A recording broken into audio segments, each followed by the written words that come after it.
Bien-aimés dans le Seigneur, bonjour.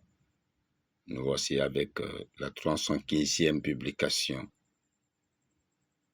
qui concerne le thème la femme samaritaine, avec le texte du livre des Autres, chapitre 17, versets 1 à 7, et de l'évangile de Jésus-Christ selon Jean, chapitre 4, versets 5 à 42.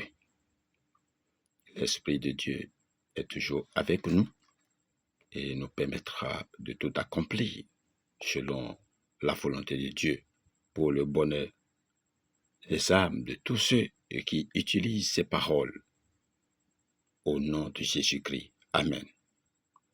Bien-aimés, dans l'explication, la femme samaritaine, je vous dis ici, bien-aimés, la Samarie représente le monde des païens et Jésus a choisi cette ville dans le cadre de l'accomplissement de sa mission.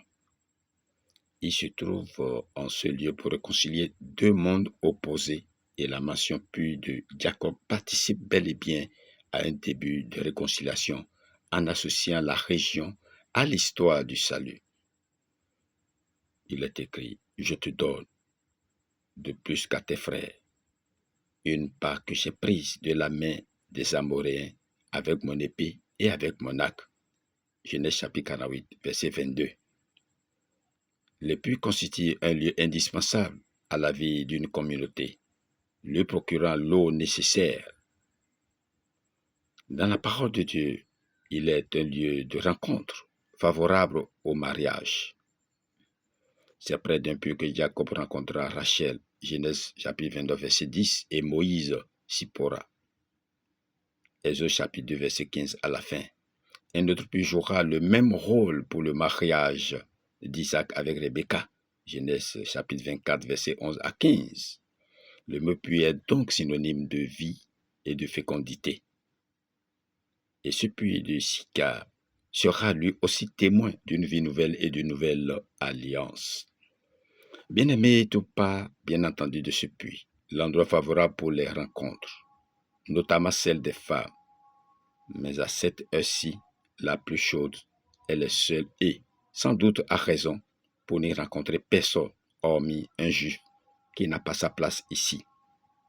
Elle vient puiser, tirer cette eau des profondeurs de la terre. C'est lourd, d'autant plus lourd au milieu du jour. Il faut aller chercher cette eau profonde à la force des bras. Et sans eau, pas de vie. Depuis les entrailles de la terre, elle cherche la vie à bout de bras, par ses propres moyens. Bien-aimés, beaucoup encore, puisent, creusent, tirent, soulèvent, mettent tant d'efforts à leur salut seuls. Certains puisent dans le savoir comme Nicodème, dans les purifications interminables, et d'autres dans la superstition. Mais tous veulent ramener à soi cette vie désirée, ce quelque chose qui semble désaltéré, mais de manière éphémère et vainement. Voyez-vous, cette femme doit venir ici chaque jour à midi venir tirer, ramener, soulever, porter. Et lui, ce juif, assis ici, qui a soif, lui propose cette eau vive, l'eau courante, une source jaillissante, celle où l'on n'a plus qu'à se baisser pour se rafraîchir, cette eau qui caresse les mains quand on les y plonge. Se moque-t-il? Il est juif. Elle n'est qu'une samaritaine, comme chien et chat autour d'un puits. C'est la gratuité, la grâce, le repos qu'il lui propose. Elle n'aura plus à venir chaque jour. C'est Dieu qui vient et se donne. Si tu savais le don de Dieu, il n'y a rien à puiser, mais quelqu'un à rencontrer, quelqu'un à écouter. Celui qui te dit, donne-moi à boire. Il est le vrai lieu de rencontre et de salut. Et peut-être même n'y a-t-il plus de besoin de lieu. Les rôles sont désormais inversés. Celui qui demande à boire devient celui qui offre une eau véritablement vivifiante. Et c'est elle maintenant qui demande. Dans l'épisode de la Samaritaine, Jésus dessine un chemin d'intériorité qui ouvre à un nouveau culte. Un nouveau culte, bien entendu, en esprit et en vérité. Après avoir bu de cette eau, on devient un vrai adorateur. C'est le même cas chez toi, je veux savoir. Est-ce le même aujourd'hui? Es-tu un vrai adorateur? Toi qui as déjà bu et qui m'écoutes en ce moment précis. Parce que tu dois, avant qu'il n'en soit ainsi, quelqu'un a été frappé, quelqu'un a souffert pour qu'il n'en soit ainsi. Et c'est ça. Nous verrons dans Exode chapitre 17, versets 1 à 7. Avant d'aborder la manière maintenant d'adorer et d'annoncer la parole, comment convaincre. Allez, dans ce livre, après la faim, c'est la soif qui est l'occasion des murmures de ce pauvre peuple. Eh bien, la grâce de Dieu s'en sert de nouveau pour nous révéler un précieux mystère dont l'explication se trouve en 1 Corinthiens chapitre 10, verset 4, ainsi. Ils buvaient d'un rocher spirituel qui les suivait, et ce rocher était le Christ, comme comparé à Jean chapitre 7, verset 37 à 39. Mais pour donner son eau, la vie de l'esprit, il fallait que le rocher soit frappé.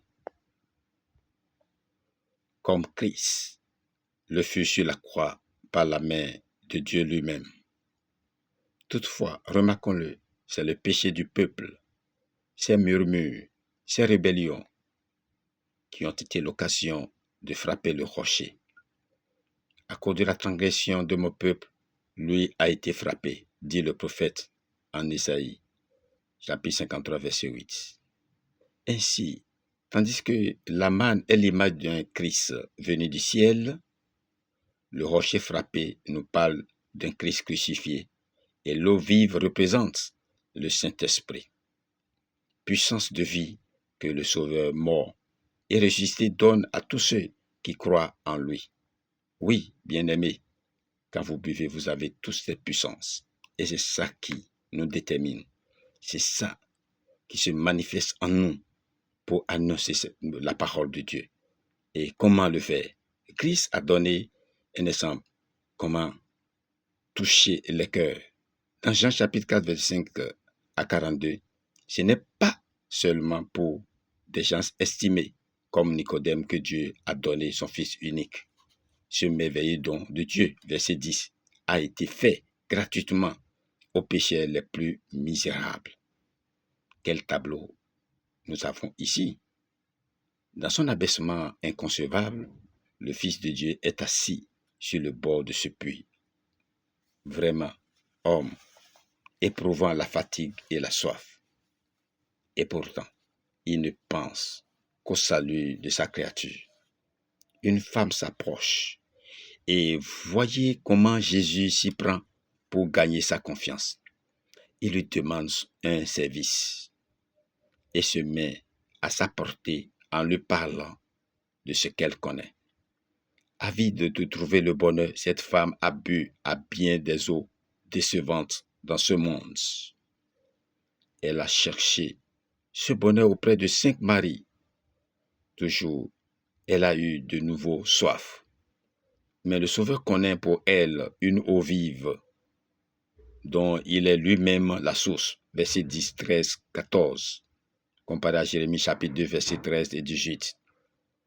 Sans en comprendre la nature, la Samaritaine s'attend à lui pour recevoir ce don extraordinaire. Toutefois, il est nécessaire que le Seigneur mette d'abord le doigt sur ce qui n'est pas en règle dans la vie de cette femme. Versets 16 à 18. Car on ne peut être heureux tant que la lumière de Dieu n'a pas pénétré dans la conscience. Jamais.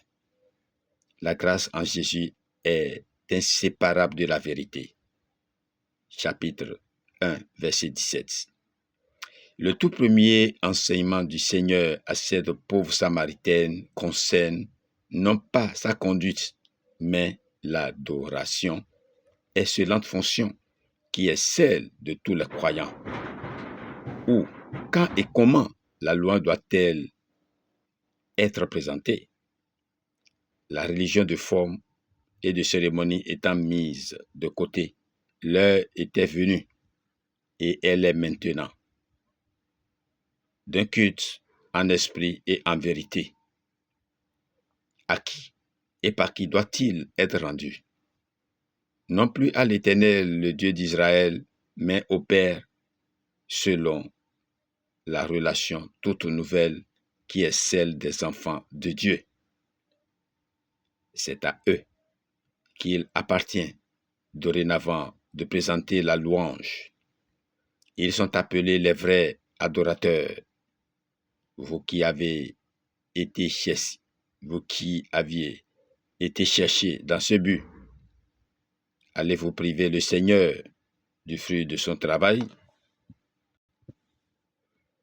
Tout à ce qu'elle vient d'entendre, la femme abandonne sa cruche et se hâte d'aller faire connaître dans la ville celui qu'elle a rencontré. Quant aux disciples, ils se montrent et montrent leur incapacité d'entrer dans les pensées de leur maître. Ses forces et ses joies, Jésus les puisait dans la communion de son Père, verset 34, et dans les perspectives qui étaient devant lui. Déjà, il discernait la moisson future,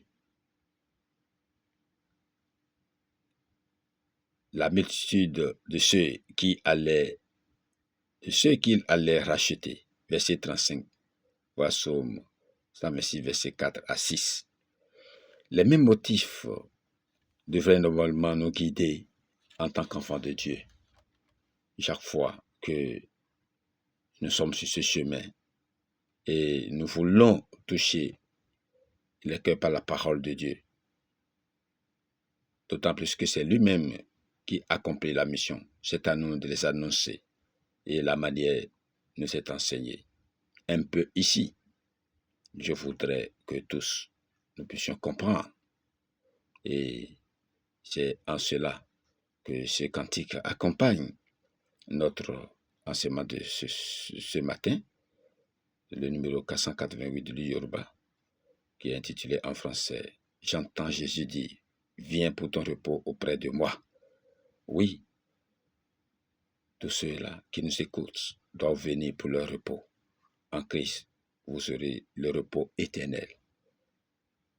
Qu'il en soit ainsi pour vous, après cet enseignement que vous avez reçu aujourd'hui, cette méditation qui est venue de l'Éternel. Lisez, écoutez à tout moment, et le Seigneur agira en vous à tout moment. Sa parole est une lumière à vos pieds, et le sera toujours jusqu'à l'éternité. Au nom de Jésus-Christ. Amen. Votre bien-aimé, le Seigneur apôtre, Mbodénapo Ignace des Églises des Chérubins Séraphins. Je vous remercie et à très bientôt pour d'autres activités dans le Seigneur.